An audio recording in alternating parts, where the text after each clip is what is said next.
Okay, all right, y'all. So I think you should just tell everybody who you are. Okay, I'm Bowen Eason. Live in Madison, Mississippi, kind of more Flora than Madison. Born and raised in Jackson. Left for 15 years. I was gone on the road with Steak and Ale and Outback Steakhouse, and had the opportunity to come back.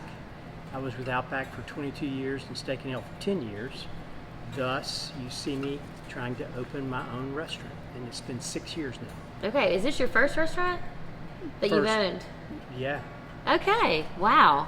That's impressive, Bowen. I did not know that. Yeah, I was in the corporate world for way too long, 30 years. But I mean, you learned a lot. Yeah, I did, but it doesn't teach you everything you need to know to open your own small business. Yeah. Because in the corporate world, there's just a safety net up under you because you're working for a big corporation. Here, there is no safety net. I mean, Right, you're the safety net. I'm the safety net. It's full of holes, so I can. Yeah. You can stub your toe. Mistakes become magnified when you open a small business.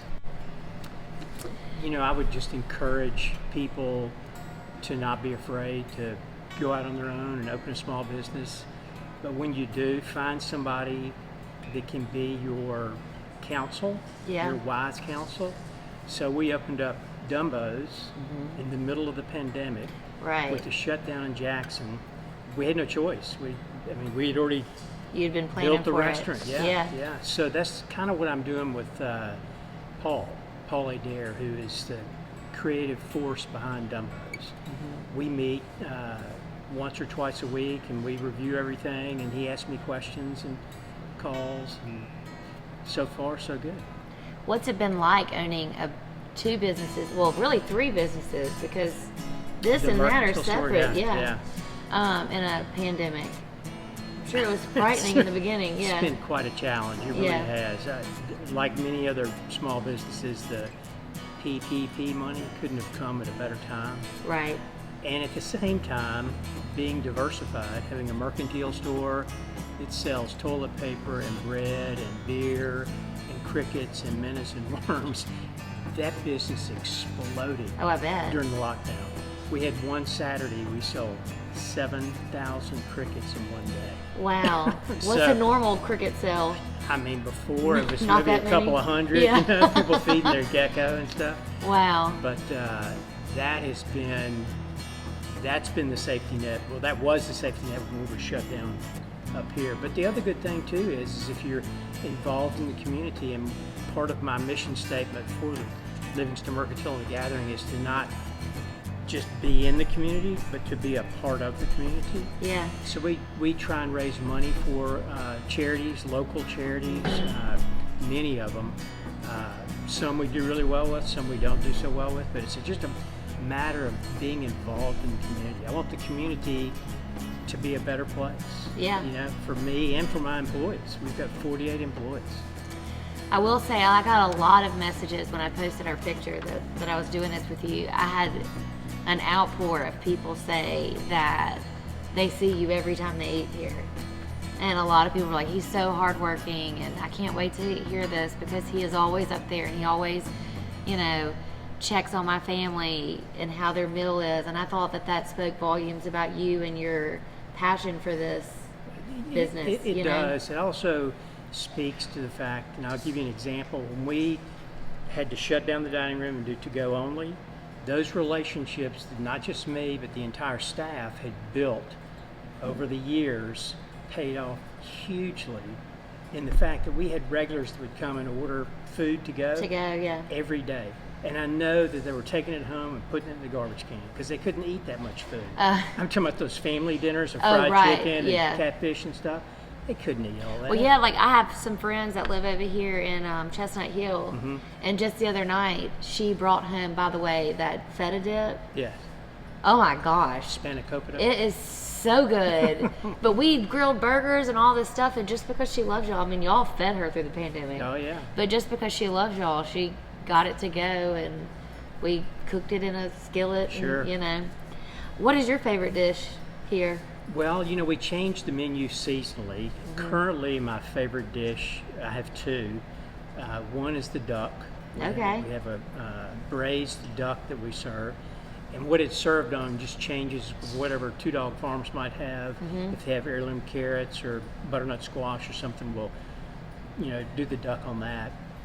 And the other one is the Mediterranean salmon. So it's a salad, a Greek salad with black olives and, it's tough to be 64 years old. What's the little pasta? You know what I'm talking about. That looks like rice. Yeah. But it's pasta. Yeah. I know what you're talking about. Okay, anyway. Risotto. Risotto. Yeah. It has risotto in it and Greek olives and then Probably feta. feta, and then we have salmon on top of it. And we use the lettuce we use is from Salad Days. That sounds delicious. Yeah, it's really good. Okay, a lot of people wanted to know, where do y'all go to church? We go to Madison Heights Presbyterian Church on Bozeman Road. Yeah. Oh, my neighbors go there. Yeah. It's who are your neighbors? The Corals. Yeah.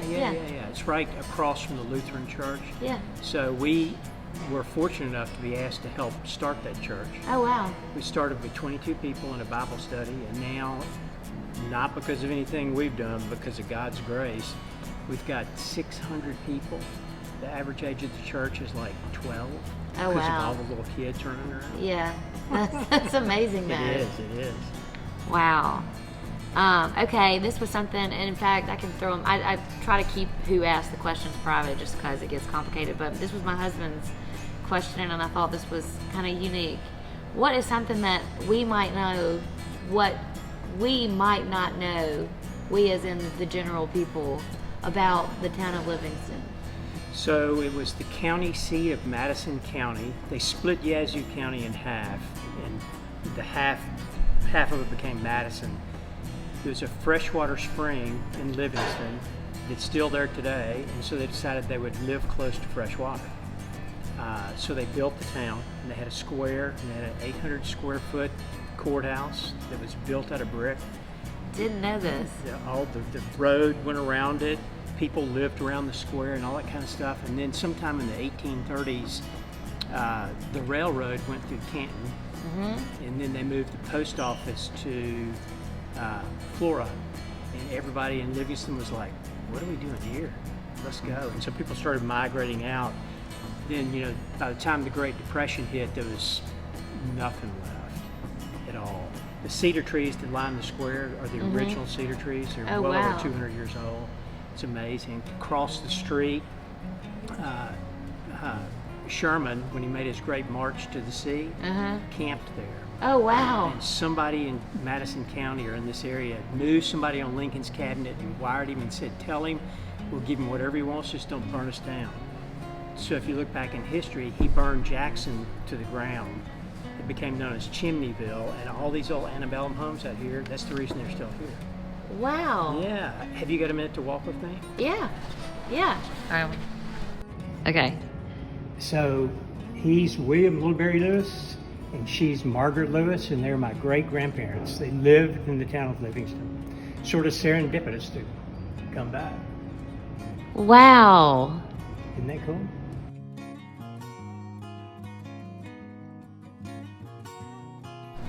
Okay.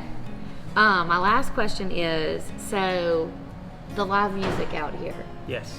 So, I've sang out here before, and That's right. You sang with TV Leopard. they're good friends of mine. They currently have the corona. Yeah. So they haven't been here 2 Sundays. Who doesn't have it? I swear, I'm ready to get all this over with. But is music like a big part of your life, and is that like your push to put out here, or? When we were exploring just sort of what to do, what do we want it to look like, my wife and I drove to Franklin, Tennessee, and you go beyond Franklin, Tennessee to a place called Leaper's Fork, and Leaper's Fork has the original Puckett's grocery. It's just called Puckett's, and you can go in there and you get a blue plate special, and then at night they move all the tables out of the way and have all these country music singers come and play, and it's just fun. Just the energy of it. Yeah. You know what I'm saying? Yeah. So we decided, the town of Livingston was originally founded to be about the arts and music and, local and stuff like that. And we've tried to stick to that theme as much as possible, but we are so fortunate to have the accumulators every Sunday night. They're so so good. talented. So good. I feel blessed to call them my friend. Yeah. I'm telling you, and those girls. And then Brian Ledford helps us book the rest of the music, although we have found some on our own. you Yeah. know. So Brady Stewart, Yeah, he lives in my neighborhood. he plays up here. He's playing this Saturday night, as a matter of fact. Okay. If you want to come. Yeah. And then we've got one. Never mind. I'm not going to tell you who they are. But we've had so many different people come and play Yeah. and do well. So Well, that's great. So music is a big part of who y'all are. absolutely, yeah. That's great, Bowen. And art, because all the art on Yeah. the walls is local artists. Yeah. It's incredible. All right, so any final words you want to say? No, just don't be afraid to jump out there. Yeah. And open a small business. And if you treat the community right, they will absolutely treat you right. I love that. Okay. Bowen. Thanks. See ya.